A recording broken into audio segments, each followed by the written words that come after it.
আসসালামু আলাইকুম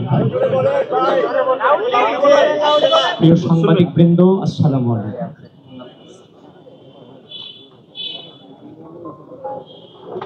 একটা ঐতিহাসিক মুহূর্তের সাক্ষী হলাম আমরা। প্রিয় বন্ধুগণ, এই ঢাকা বিশ্ববিদ্যালয়ের অপরাজয় বাংলার পাদদেশে দাঁড়িয়ে জীবনের সকল সম্ভাবনাকে উপেক্ষা করে রাষ্ট্রের তোরে নিজেকে বিলিয়ে দিতে শিখিয়েছে যে অনুভূতি, সে অনুভূতির নাম বাংলাদেশ জাতীয়তাবাদী ছাত্র।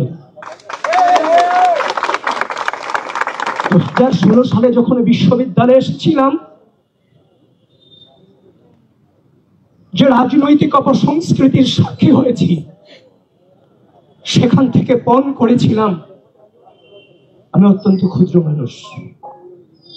আমি পণ করেছিলাম হয়তো কোনোদিন এই ঢাকা বিশ্ববিদ্যালয়ের মাটিতে সুস্থ ধারার শ্রদ্ধা স্নেহের রাজনৈতিক সংস্কৃতির সূচনা হয়তো বা হবে। আমি আপনাদের সকলকে বলছি, এই পথকে বেছে নিতে গিয়ে আমার নিজের পরিবারের সাথেও আমার 1 বছরের কোনো সম্পর্ক ছিল না। আমাদের জীবন থেকে জীবনের সামাজিক, রাজনৈতিক, অর্থনৈতিক, সাংস্কৃতিক, পারিবারিক সকল জীবনকে আমাদের থেকে কেড়ে নেওয়া হয়েছিল, কিন্তু আপোষ করিনি।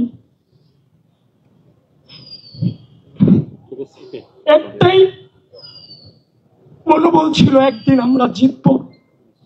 5 আগস্ট দাঁড়িয়ে চাংখার বলে যখন বলেছিলেন প্লিজ কেউ কাউকে ছেড়ে যায় না, সেদিন উপস্থিত ছাত্র জনতা কেউ ছেড়ে যায় নাই। বাচ্চা বাচ্চা ছেলেরা রক্ত দিয়ে এই অঙ্গীকার ধরে রেখেছিল। আজকে তাদের এই রক্তের বিনিময়ে অপরাজয় বাংলার পাদদেশে দাঁড়িয়ে একটি গণতান্ত্রিক বাংলাদেশ বিনির্মাণের সূচনা শুরু হয়েছে।